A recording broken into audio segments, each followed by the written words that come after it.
एक राजा की 7 बेटियां थीं। एक दिन राजा ने अपनी बड़ी बेटी से कहा, बताओ बेटा तुम किसका खाती हो? तो बेटी ने कहा, पिताजी हम आपका दिया खाती हैं। दूसरी बेटी से कहा, तुम किसका खाती हो? पिताजी आपका दिया खाती हैं।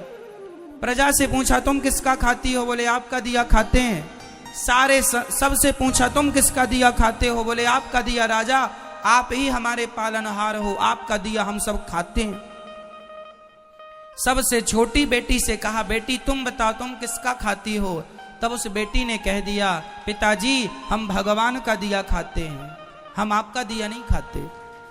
राजा को बड़ा बुरा लगा, उसे लगा हमारी इंसल्ट कर दी इसने, हमारा दिया खाती और नाम ले रही है भगवान का।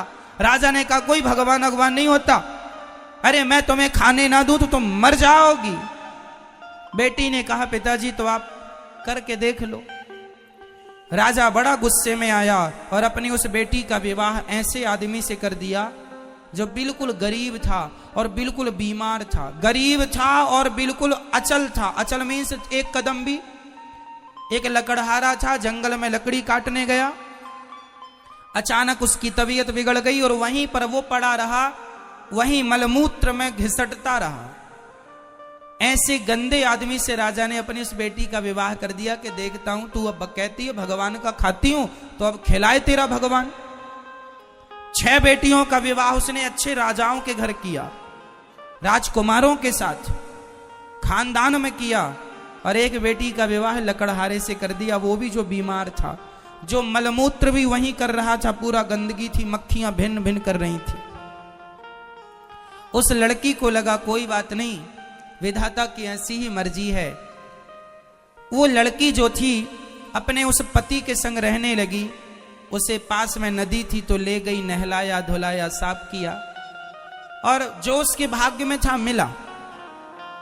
उसका पति चल नहीं पाता था, अब वो क्या करे, पति को भोजन कैसे कराए?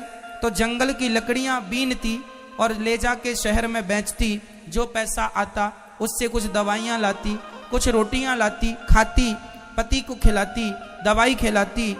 और वहां पर एक नाग नागिन, जंगल था ना तो जंगल में तो जीव जंतु ही रहेंगे, एक नाग नागिन का जो, तो वो जब दूध लाया करती अपने पति को देती, और जो बच जाता तो दौने में वो वहां नाग नागिन को रख दिया करती थी। तो नाग नागिन दूध पीते और बड़े प्रेम से वो खुश रहते। अब वो धीरे धीरे उसका पति ठीक होने लग गया, बीमारी से उसको राहत मिलने लग गई, ठीक होने लगा। एक दिन नाग ने सोचा कि ये मेरी इतनी सेवा करती है, परोपकारी भाव है, यदि इसे धन मिल जाएगा तो ये तो समाज की बहुत सेवा करेगी। तो सांप ने उसे स्वप्न में कहा कि जहां हम लोग रहते हैं वहां बहुत बड़ा खजाना गड़ा है, तुम खोद लेना। वो लड़की ने खोदना शुरू किया, उसे सच्ची का खजाना मिल गया, जिसमें बहुत सारा सोने चांदी से भरा हुआ खजाना था। वो तो लखपति हो गई। उसने एक बड़ा सा महल बनवाया, नगर बसाया, ओ बढ़िया ठाट बाट बनाया, और दोनों राजा रानी हो गए। उसका पति बिल्कुल स्वस्थ हो गया और बढ़िया राज सिंहासन पर बैठने लगे, और बड़े प्रेम से हाथी घोड़ा इकट्ठा किया और सेना इकट्ठी की, राजा हो गया। वो रानी हो गई, पर उसने परोपकार नहीं छोड़ा। रोज अन्न क्षेत्र चलाती, जो आए सबको भरपेट भोजन मिलेगा। उसके पास जरूरत से ज्यादा धन हो गया। एक दिन वो सबको भोजन बांट रही थी तो उसने देखा कि लाइन में सबसे पीछे उसका बाप लगा हुआ और उसकी बहनें लाइन में लगी हैं भोजन के लिए। उसने पहचान लिया, ये तो मेरा पिता है। उसने कहा, पिताजी आप? वो सन्न रह गया, कौन हो आप? मैं आपकी बेटी छोटी, लकड़हारे से विवाह किया था, कुछ याद आया? हाँ हाँ, पर तेरा ये ठाट बाट कैसे? पिताजी पहले ये बताओ कि आपकी ये दुर्गति कैसे हो गई?